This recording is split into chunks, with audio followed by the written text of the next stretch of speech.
নমস্কার বন্ধুরা, আমার কথা চ্যানেলের নতুন একটি ব্লগে আপনাদের স্বাগত। আজ সকালে রুটি তরকারি করলাম। ওর বাবা খেয়ে চলে গেছে, মেয়েকে ছাতুমুড়ি দিয়ে দিয়েছি, একটু দমদম যেতে হবে। তো দমদম যাব, সকালে পুজো টুজো দিয়ে নিয়েছি। স্নান পুজোটা করে নিলে পরে সকালে মনটাও বেশ ভালো থাকে। মেয়েও আজকে সকালে স্নান করে নিয়েছে। তো চলুন দমদমে যাব, একটু খুব দরকার কাজ আছে। তো আমার বাড়িটা যেহেতু স্টেশনের খুব কাছেই, এই গেট থেকে বেরোলেই স্টেশনে ওঠার রাস্তা, কিন্তু ওই রাস্তায় উঠবো না, যেহেতু টিকিট কাটতে হবে। তো চলুন টিকিট কেটে আবার আপনাদের সঙ্গে ট্রেনে উঠে কথা বলবো। সবে 9টা বাজে, হয়তো 9:20 বাজে হয়তো। এই যে স্টেশনে ওঠার রাস্তা আমাদের, বেরিয়ে পড়েছি। এখনও দোকানপাট সেরকম খোলে টোলে নেই, সবই একদম বন্ধ বন্ধ রয়েছে। যেহেতু শীতের সকাল, উঠতেও দেরি হয়, কিন্তু আমার বন্ধু সেই সকালেই ওঠা, সকালেই সব কিছু। তো চলুন হাঁটতে থাকি, হাঁটতে হাঁটতে যাই টিকিট কাউন্টারের সামনে।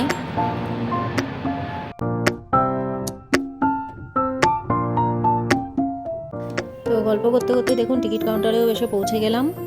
তো এই টিকিট কাউন্টারে পৌঁছে গেছি।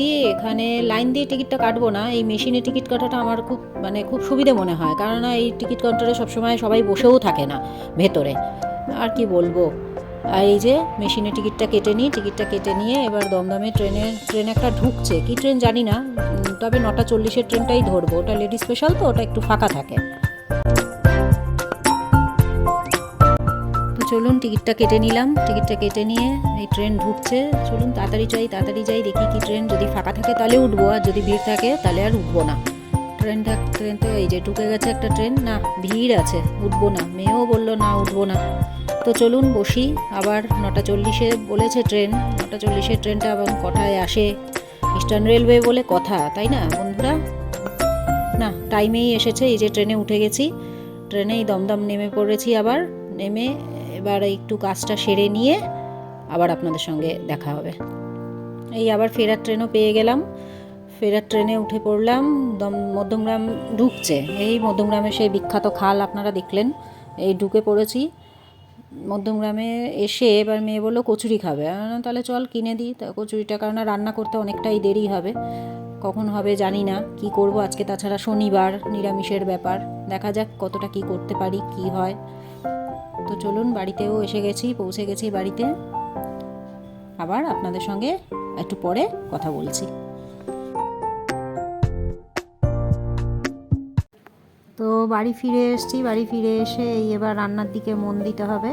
এই দেখি ফ্রিজ খুলে এই কী রয়েছে, দেখছি শিম আছে, কুমড়ো আছে, বাঁধাকপি আছে। বাঁধাকপিটার ইচ্ছা করছে না এখন করতে, ওই শিম কুমড়ো আলু দিয়ে একটু তরকারি করে নেবো। পালং শাকও আছে দেখছি, আর ওই পালং শাকটা করে নেবো। সকালে একটু মটর ডাল ভিজিয়ে রেখেছিলাম, যদি পারি 2টো বড়া ভেজে নেব। তো এই কুমড়োটা কেটে নিয়ে সব সবজিগুলোও কেটে নিয়েছি। দেখো, এই শিম কুমড়ো আলু দিয়ে একটা তরকারি করব, পালং শাক করব। আর সকালে ওর বাবাকে বেগুন ভেজে দিয়েছিলাম, সেই 3 টুকরো বেগুন রয়ে গেছে, সবটা ভাজিনি। তো ওইটা আর ভাজবো না, ওই পালং শাকের ভেতরেই দিয়ে দেবো। আর ওই ডালটা ভেজানো রয়েছে। এই তরকারিটা হয়ে গেছে, দেখো শিম কুমড়ো আলু দিয়ে তরকারিটা, এটা মোটামুটি হয়ে এসছে। এবার এই নেড়ে টেড়ে নামিয়ে দেবো। এই পালং শাকটা এবার বসিয়ে দিলাম।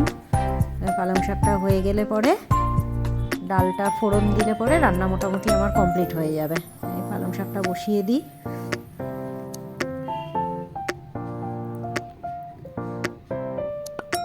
এবার এই বেগুন কটাও দিয়ে যে ডালটাও হয়ে গেছে, ডালটাও ফোড়ন দিয়ে দিয়েছি। তো এবার খেয়ে নেব। তো আজকের ভিডিওটা এই পর্যন্তই।